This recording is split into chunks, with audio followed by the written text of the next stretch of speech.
নমস্কার বন্ধুরা, অন্তরাস কিচেনের আরও একটি পর্বে সকলকে জানাই স্বাগত। আজ শেয়ার করছি কড়াইশুঁটির কচুরির রেসিপি। চলুন তবে রেসিপিটা শুরু করা যাক।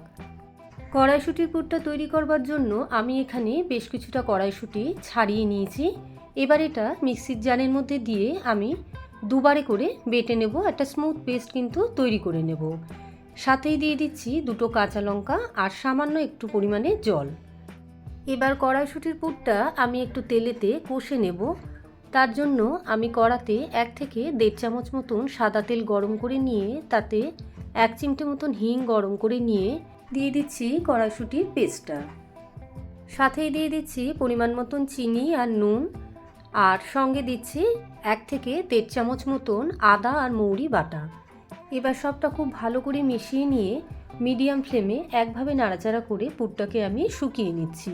দেখুন পুরটা কিন্তু পুরো শুকিয়ে কড়া থেকে ছেড়ে আসছে। পুরটা কিন্তু আমার একদম তৈরি হয়ে গিয়েছে। এবার এটা আমি নামিয়ে ঠান্ডা করে নিচ্ছি। এবারে একটা ময়দার ডো তৈরি করে নেব। তার জন্য আমি 3 থেকে 4 কাপ মতন ময়দা নিয়ে নিয়েছি, আর এতে ময়ামের জন্য দিয়ে দিচ্ছি 2 থেকে 2.5 চামচ মতন সাদা তেল। আপনারা চাইলে ঘিয়ের ব্যবহারও করতে পারেন। দিয়ে দিচ্ছি পরিমাণ মতো নুন আর চিনি। এবার তেল, নুন আর চিনিটা দিয়ে এবার ময়দার সঙ্গে খুব ভালো করে মিশিয়ে নিচ্ছি।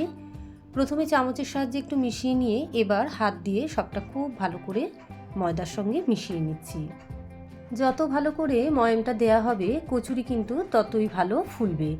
আবার খুব বেশি পরিমাণেও তেল দিয়ে দেবেন না, তাহলে কিন্তু কচুরি ভাজার পর ফেটে যেতে পারে। এবার উষ্ণ গরম জলে আমি ময়দাটা মেখে নেব। তার জন্য অল্প অল্প করে জল দিয়ে ময়দাটার একটা ডো তৈরি করে নিচ্ছি। খুব বেশি পরিমাণে জল কিন্তু প্রথমেই দিয়ে দেবেন না, অল্প অল্প করে জল দিয়ে ময়দাটা মেখে নিতে হবে। দেখুন ময়দাটা আমার মাখা হয়ে গিয়েছে। এবার আমি একটু সাদা তেল ময়দার মাখাটার মধ্যে খুব ভালো করে মিশিয়ে নিয়ে এবার আধ ঘন্টা মতন এটা ঢাকা চাপা দিয়ে একটু রেস্টে রেখে দিলাম। এবার আধ ঘন্টা পর ঢাকাটা খুলে নিয়ে ময়দাটাকে আরও একবার খুব ভালো করে ঠেসে নিয়ে আমি এবার এই মণ্ডটা থেকে সমান আকারে কতগুলো লেচি কেটে নিচ্ছি। সব কটা লেচি আমার কাটা হয়ে গিয়েছে। এবার পুরটা ভরে নেবার পালা। এবার একটা একটা করে লেচি নিয়ে হাতের সাহায্যে চেপে চেপে একটা বাটির আকারে গড়ে নিয়ে অল্প পরিমাণে করে কিছুটা পুর নিয়ে মাঝখানে রেখে চেপে চেপে কিন্তু আমি মুখটা বন্ধ করে দেব। ঠিক যেভাবে আমি তৈরি করছি সেভাবেই বানিয়ে নিতে হবে।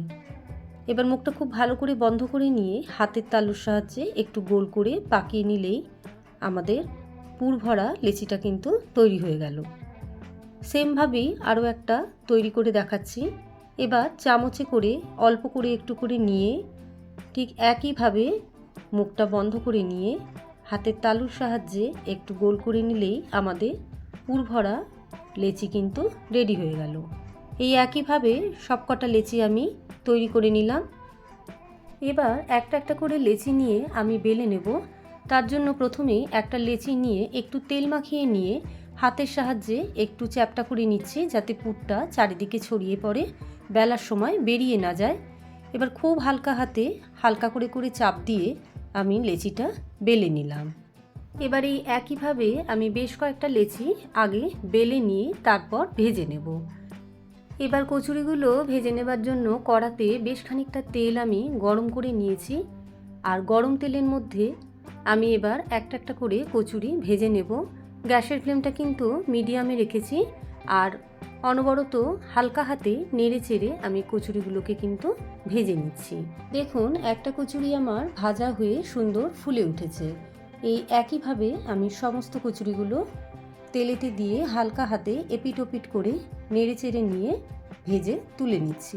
কচুরিগুলো ভাজতে ভাজতে বলে রাখি, যে সকল বন্ধুরা আমার চ্যানেলটা সাবস্ক্রাইব করেছেন তাদের অসংখ্য ধন্যবাদ, আর নতুন বন্ধুদের কাছে রইল আমার চ্যানেলটা সাবস্ক্রাইব করবার অনুরোধ। আমাদের কচুরি ভাজা কিন্তু একদম তৈরি হয়ে গিয়েছে। এবার আমি গরম গরম কচুরি সার্ভ করে দিচ্ছি ছোট আলুর দমের সাথে। আজ তবে এখানেই শেষ করছি। সকলে ভালো থাকবেন, সুস্থ থাকবেন। ধন্যবাদ।